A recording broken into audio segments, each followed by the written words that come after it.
Ciao ragazzi, sono qui con il Nord Piano 3 per la seconda volta perché in realtà avevo già fatto un video a riguardo, ma era molto, diciamo così, estemporaneo, veloce.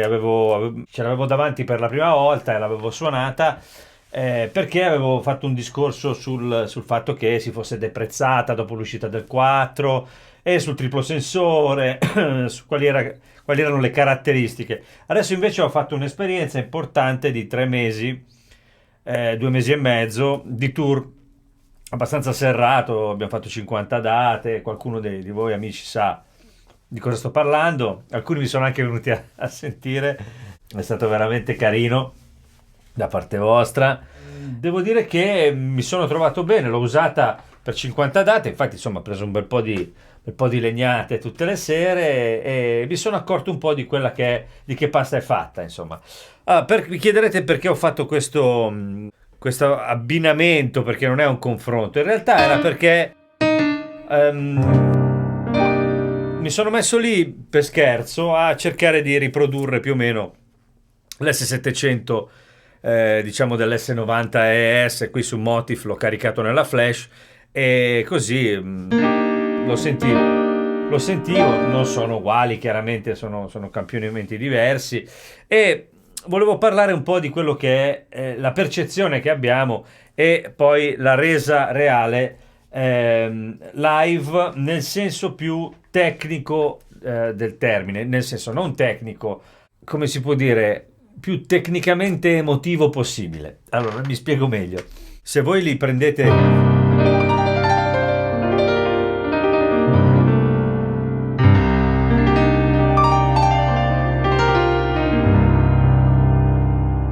separatamente in questo modo, avete immediatamente la sensazione che questo sia più largo, abbia un orizzonte più vasto, diciamo così. Mentre qui, nonostante io l'abbia equalizzato, perché non equalizzato è così, chiaramente cambia il volume.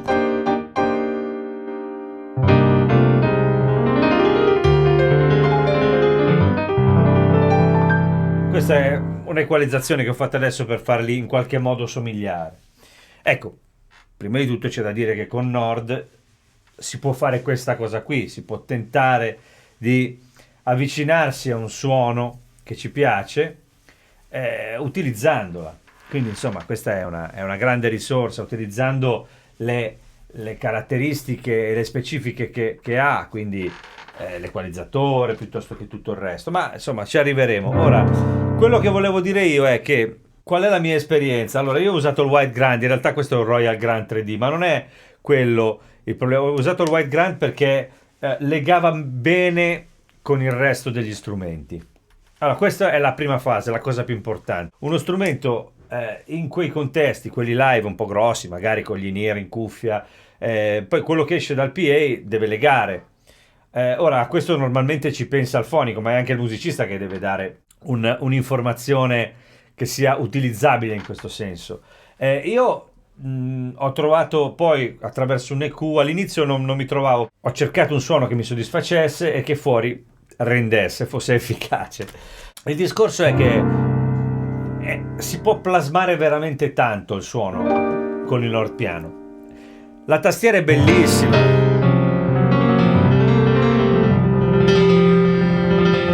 molto espressiva.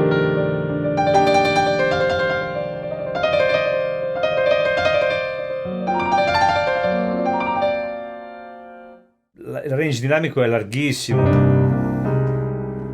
Allora, quali sono le differenze tra un campionamento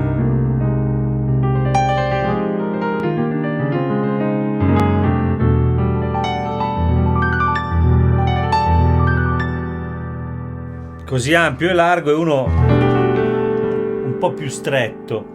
Allora, al di là del suono in sé, il problema fondamentale che ho riscontrato e che riscontro da un po' di tempo è come si suona, in quale contesto. Allora, io, come sapete, i contesti live più, diciamo così, sportivi, spesso utilizzo il Keytron GP1, che è uno strumento, voglio dire, che ha un suono, però funziona. E quindi quel suono lì, in quei contesti, mi rende la vita facile perché lo sento sempre, lo riconosco, ma potrei farlo con un P80, potrei farlo con strumenti comunque che hanno quel tipo di resa fuori da un monitor o addirittura da un amplificatore, se non si ha un monitor, in quel contesto. Uno strumento come questo, quindi, è estremamente efficace in un contesto come quello. Lo so, so che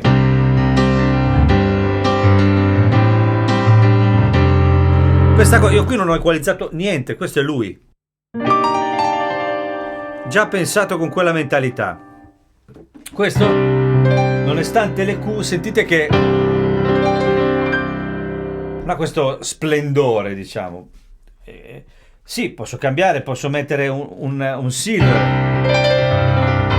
Comunque è proprio la resa generale che è differente. Allora, uno potrebbe dire, vabbè, allora suona quello. Sì, ma anche no. Vi spiego perché.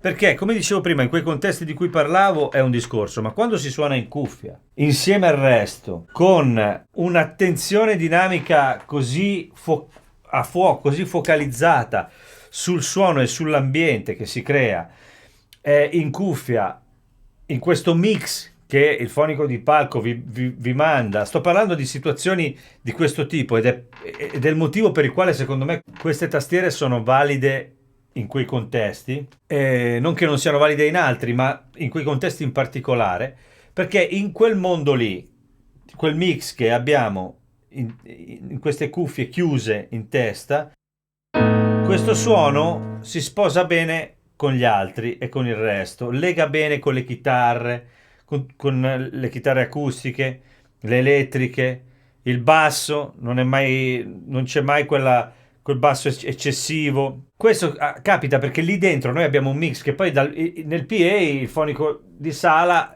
pensa a come a mettere insieme, ma quando invece siamo sul palco con il monitor noi sentiamo arrivare le fonti sonore che si mescolano nell'aria, quindi è tutto diverso.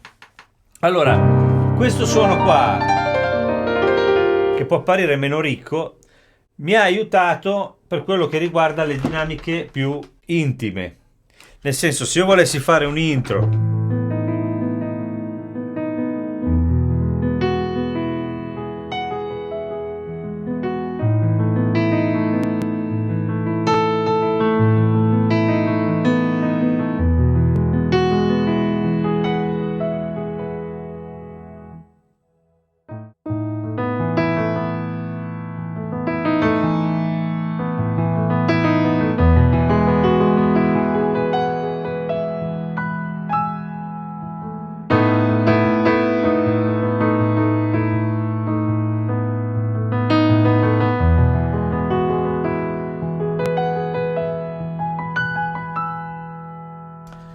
in questo senso, questi suoni che hanno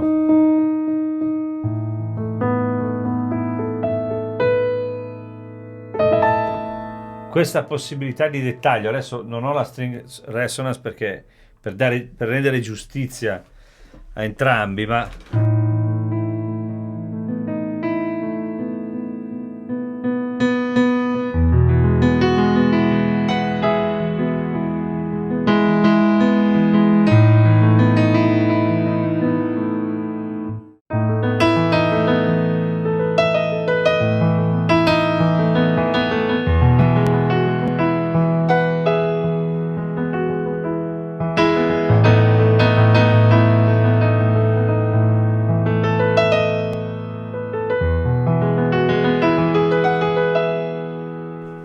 ecco questo.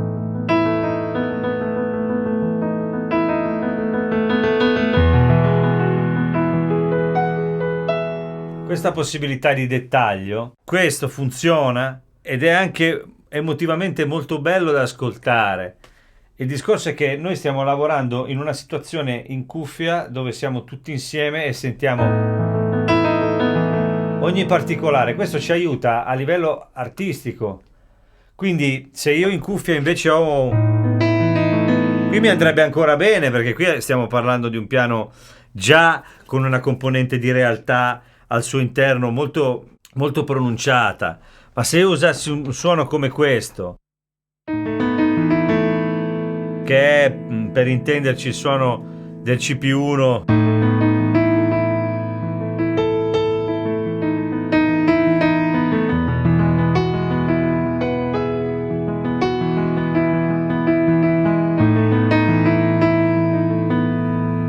Probabilmente fuori sarebbe bellissimo, ma anche il super...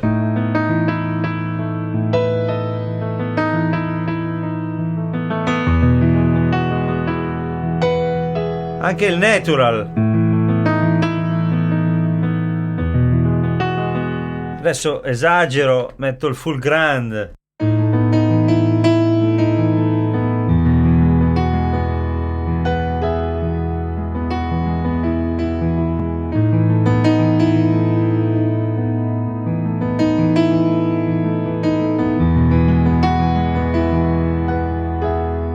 Allora, sentiti così, messi fuori in un PA, alla fine in realtà sono un po' validi tutti, perché a quel volume, a quella pressione sonora, poi basta che in qualche modo il suono stia nel mix e si faccia sentire e hai risolto. Però nei momenti intimi, io in questo concerto avevo un momento dove avevo 2 minuti e mezzo da solo col pianoforte. Avevo bisogno di avere sotto le mani qualcosa che mi permettesse anche di...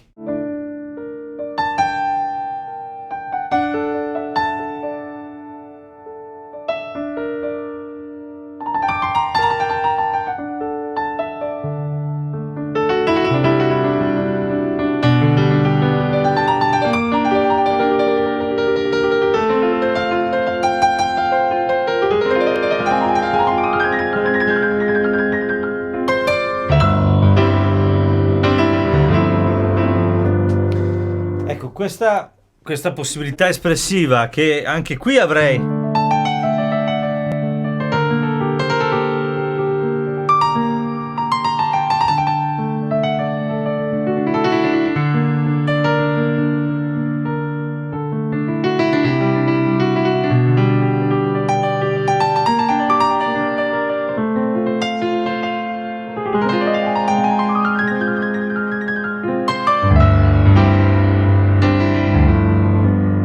Da certi punti di vista magari anche più efficace. Ripeto, probabilmente fuori l'impatto sarebbe o lo stesso o addirittura migliore con un suono meno dettagliato, ma per me che ormai sono dentro in un mondo e non sono così con le orecchie aperte, questa possibilità qui...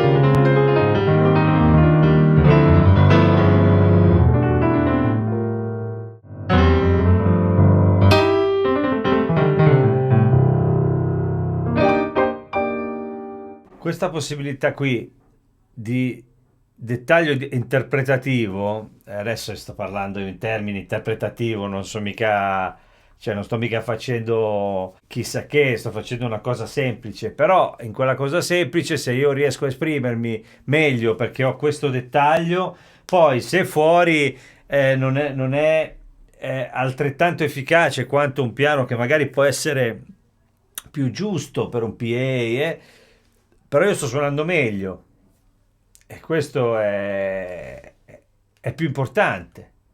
È più importante perché quello che arriva alle persone, l'informazione che arriva alle persone è emotivamente completa, forte.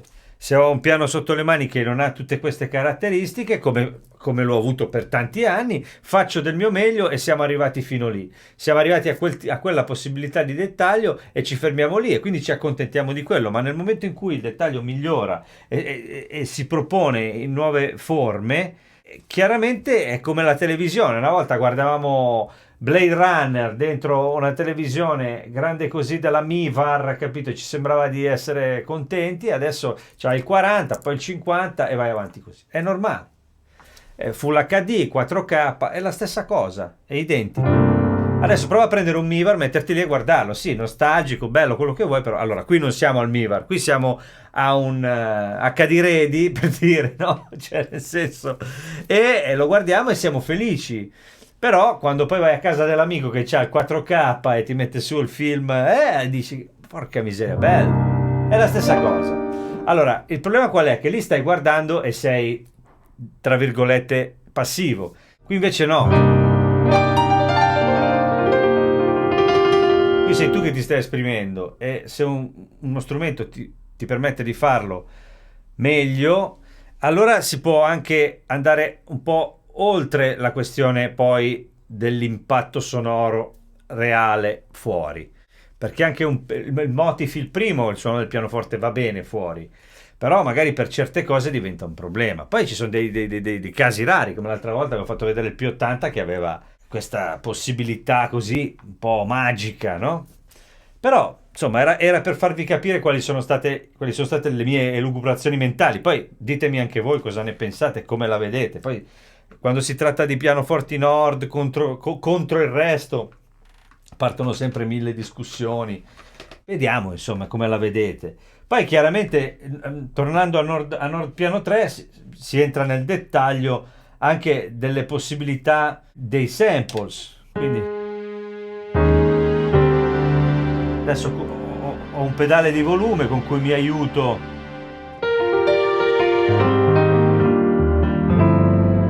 Si può giocare abbastanza. C'è un po' di limite, ma il filtro dinamico è interessante. Poi ci sono tutti gli effetti.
Le possibilità sono ampie, insomma. E i timbri li conoscete praticamente tutti.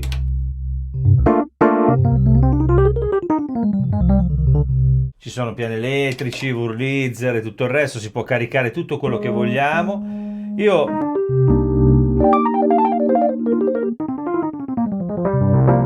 posso dirvi che è ottima la tastiera, è molto bella perché inizialmente si ha un'impressione un po' morbida, in realtà poi sotto le mani si scopre che dà e riceve in modo abbastanza biologico, diciamo, nel senso che dopo un po' si entra in relazione bene col tasto. Poi io dal punto di vista pianistico, esclusivamente pianistico, diciamo, ho caricato 3 pianoforti White che è quello che ho utilizzato praticamente per tutto il tour.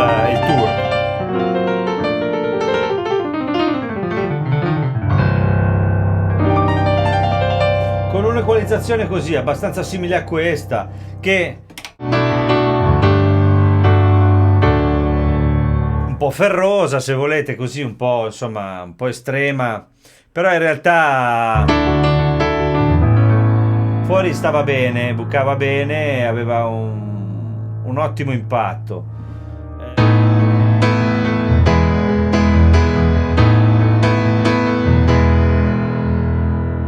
E soprattutto legava bene con gli altri strumenti, con la band in generale.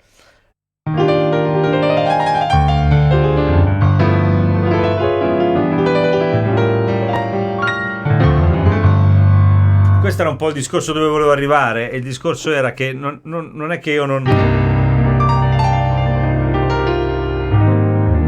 riconosca, come molti di voi, ma come stavo dicendo prima, la larghezza proprio che hanno queste sonorità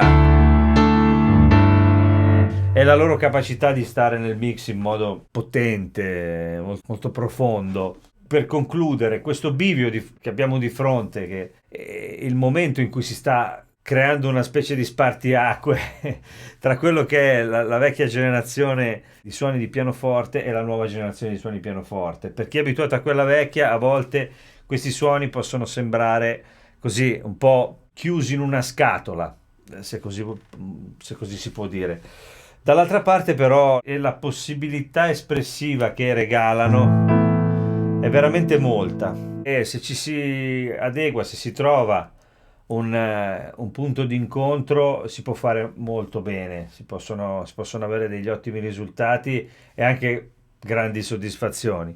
Poi l'affetto per tutti gli altri mondi è chiaro, è anche generazionale, secondo me, e nonostante poi ci sia anche proprio un riscontro reale, no? Come sentite, questa chiarezza definita della nota, l'intonazione anche, no? Che c'è in questi strumenti, che aiuta a capire dove siamo. Qui tutto si muove, anche se tolgo tutto si muove un po' di più.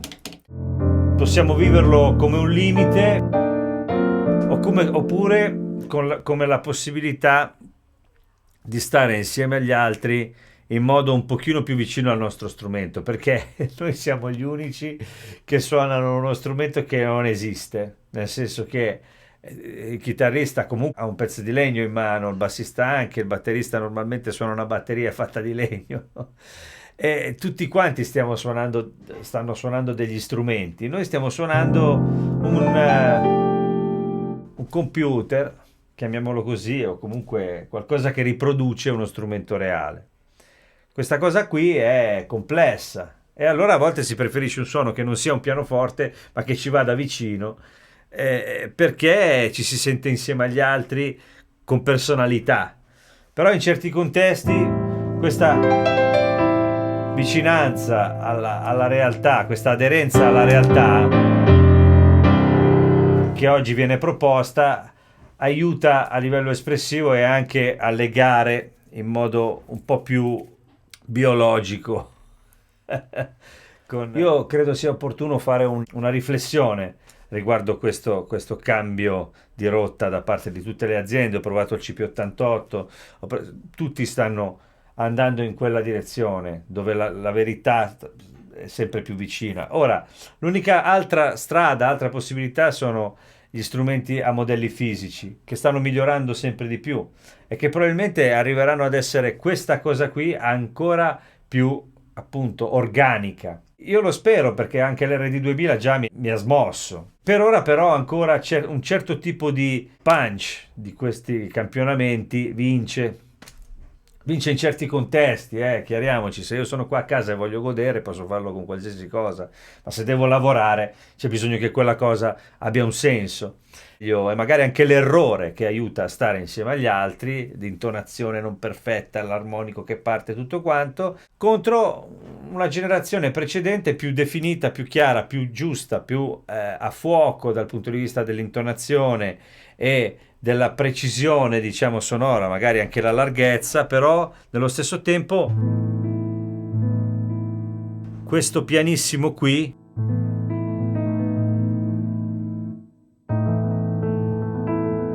e questo pianissimo qui sono differenti. Qui ci posso lavorare davvero tanto. Qui